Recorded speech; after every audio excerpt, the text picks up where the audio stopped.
back when life was more of a brisk walk than a sprint, more analog than digital. There was Richard in his 1967 Ford Fairlane.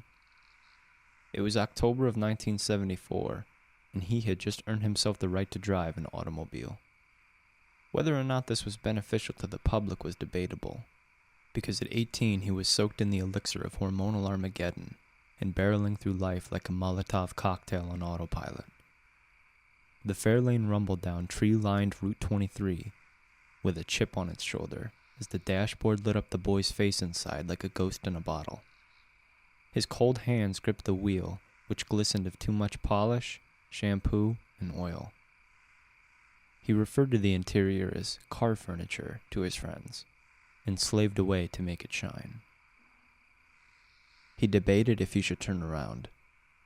He saw their faces. Those masks of horror dancing in the headlights while the two of them waved frantically for him to pull over. There was no romancing his higher faculties into turning that wheel. No, not tonight. And not on this desolate stretch of road. No matter what was haunting those forsaken stranded motorists. Richard's prevailing attitude was, better you than me. 5 minutes had passed, and he switched off the radio. He couldn't handle the two sets of voices. Paul McCartney singing about a band on the run, and the voice inside his head telling him to turn around. It was the voice of guilt. And Richard envisioned it living outside of flesh within another dimension.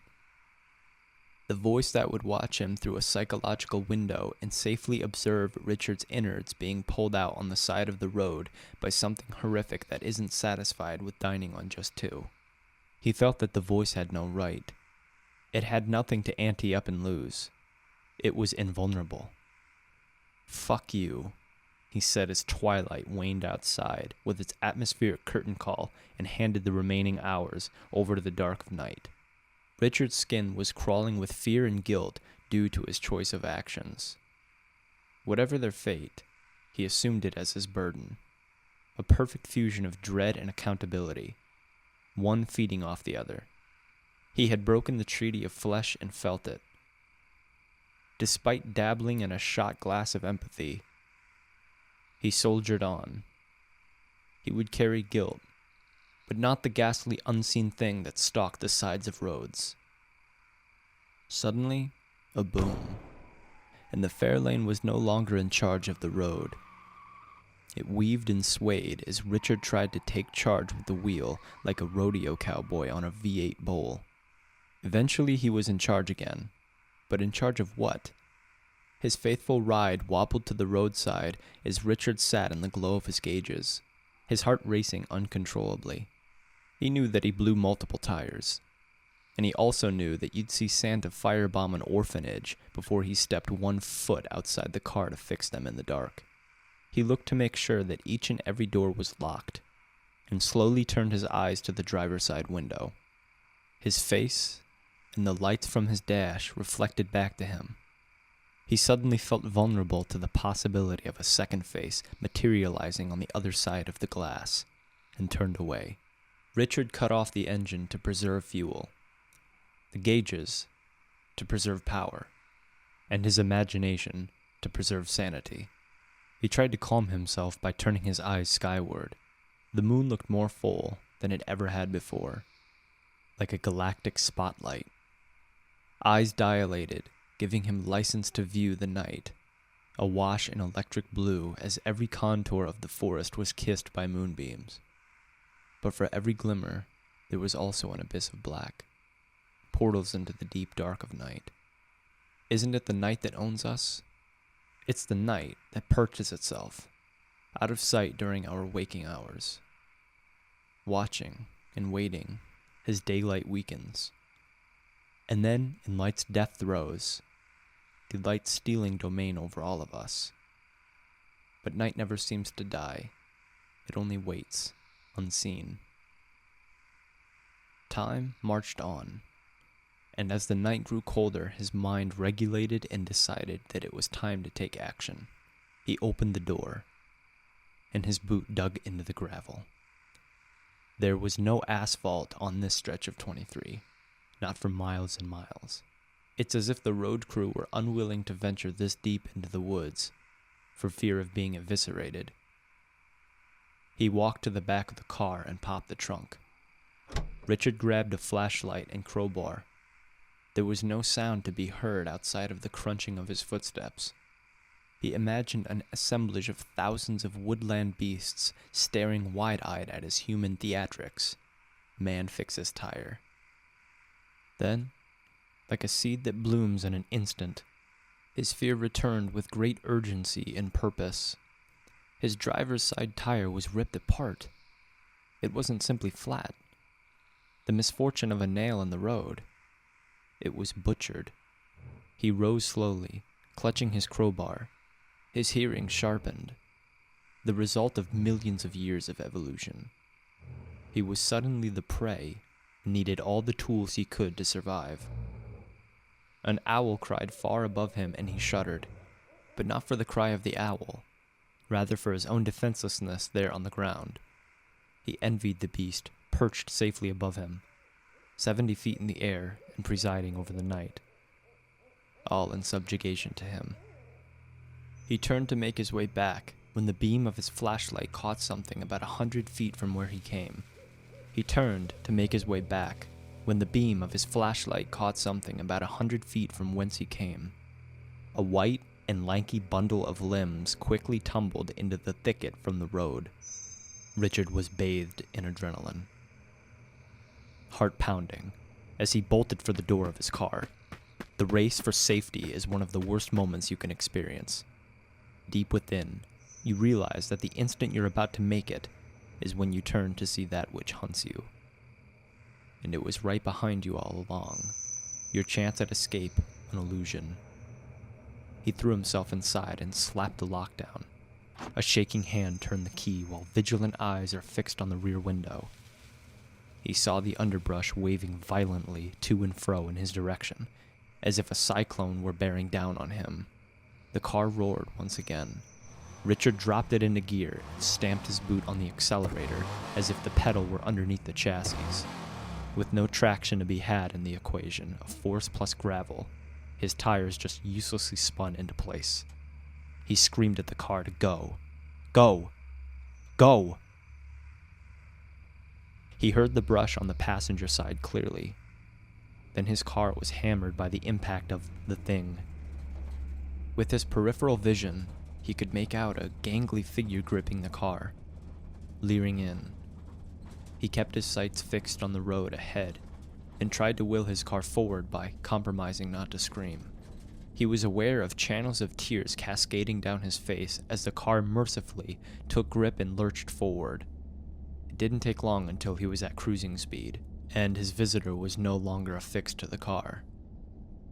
However, his moment of deliverance was short-lived, and the car swayed violently to his left. He felt the tail end leave the gravel, suspended over the forest floor. Richard turned the wheel frantically, as if he'd never driven before. As he faded into the dark of the woods, he slammed into a tree on his driver's side, which bounced him like a pinball into 3 more trees on his way down. The next thing he realized was that he was upside down and tasting blood. His dismay wasn't going to let him off the hook so easily, and he remained alert because of it. The driver's side door was ripped off, and the passenger's side door hanging off. There was no longer any safety to be had in the behemoth as Richard was suspended helplessly in an open vessel. He could see his flashlight laying behind him, casting off light. Shaking hands disengaged the seatbelt, and he dropped in a heap. Richard grabbed and used his second survival implement to find his first, the crowbar. He took both and exited the car. He planted his foot for the second time, now on soft, earthly pet, and began to march away from the car in whatever direction his feet would take him. His left leg served as the rudder as his right leg dragged clumsily behind him, damaged in the crash. He switched off the light, relying on what moonlight the venerable council of elder trees permitted him to use. Then, in the distance, he could make out a large shape. the unmistakable angle of a pitched roof and windows that bounced moonbeams off like fastballs. He had found shelter. He continued to pull his stubborn limb behind him, and despite the racket that his right leg made as it combed a gully into the forest floor, he could still hear that sound of disturbed brush intensifying. He tried to reason with himself while on the run. Perhaps it was an echo of his own determination. Bullshit. It was coming. He was a mere 50 feet from the house now. It was old, abandoned, and long since bursting with life. There would be no reinforcements found here. 20 feet. He clutched the crowbar and called upon his adrenaline to fuel a backhand of epic proportions. He hopped up the steps and blasted through the front door. Richard spun around to face his pursuer, but nothing was there.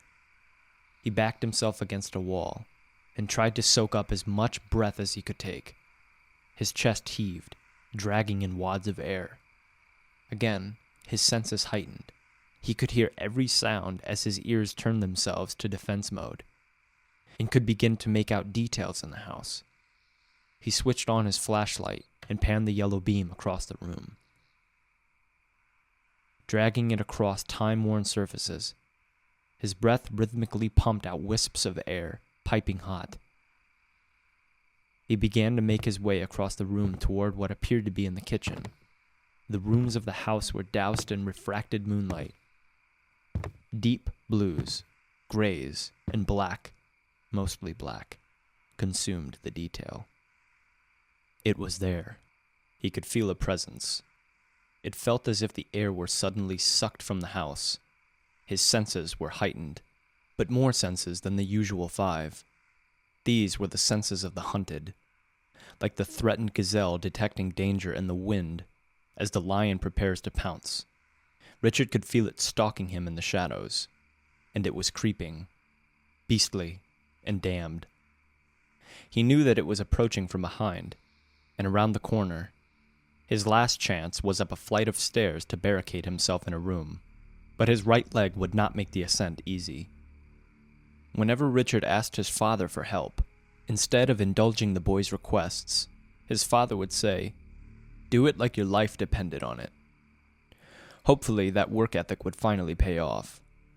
He heard it move, and every inch of his flesh was immersed in dread, icy. The only way was to hop up the stairs on his faithful left leg. He hopped as quickly and as gingerly as he could ever hope to. As he arrived on the landing, and as he turned, the corner of his eyes reported their findings. It has been at the bottom of the steps the entire time, watching. The shape was more inhuman than human. Gaunt, misshapen, and freakish. He didn't dare look down, as if that would stimulate a chase. But he knew that the thing was more than capable of succeeding in whatever it wanted to do on this cold October night. Richard's breath was erupting in waves before him like a geyser. The musty, stale smell of the house became more apparent as he hobbled toward the end of the hall. His senses worked in concert to offer a crescendo of awareness before all awareness would be removed from his body. He turned left into the final room and reached to swing a door shut, but there was no door to be found. He hobbled beyond the threshold until he could go no further, and dropped to the floor against the patterned wallpaper, an ancient array of faded leaves, flowers, and swirls. Seated on the cold wood floor with his back braced against a wall, he could hear its approach. There was hardly the sound of footsteps, but rather the suggestion of an ungodly carcass, dragging itself across the floor. He could feel it now, its presence directly to the right of the doorframe. He sensed the weight of it, slumped against the wall. Richard waited for the pale, pasty gray of its flesh to begin its breach on the black outline separating the doorframe and the dark of the hallway. Richard was shaking uncontrollably, paralyzed, his crowbar still squeezed tightly in his hand. Every muscle fiber fired with nowhere to go. No fight, no flight. He was stiffened like a sparrow at the sight of its predator. Then the thing turned the corner, baring its jagged teeth, with a hellish smile, and about to make its approach across the floor. That's the thing about terror. It's worse than death. Terror is 1,000 deaths suspended in time. Hours later, as night began its retreat, a couple loaded a monstrous creature into the back of their van and drove away. A burly, outdoorsy type hauled their cargo over the remainder of Route 23, destined for a secret dwelling, with unboastful looks peered out the passenger side window. Her gloved hands fiddled with the buttons on her tattered flannel shirt. "You know we got that kid, right?" she said with no emotion. Her eyes looked in place as she resigned herself to woeful acceptance, her face drained, having spent every ounce of remorse. "I know. We tried to warn him as best we could, Becky," the burly driver said, having already emphasized their efforts to her for hours. "He can't get out again, Bill. If he does, it's on you this time. I can't have any more blood on my hands." The van cleared the vastness of the forest as Route 23 dwindled to a meager dirt road, connecting them with the interstate. The sun was rising in the distance. Racing to aid the vulnerable, it would hold on, as long as it could.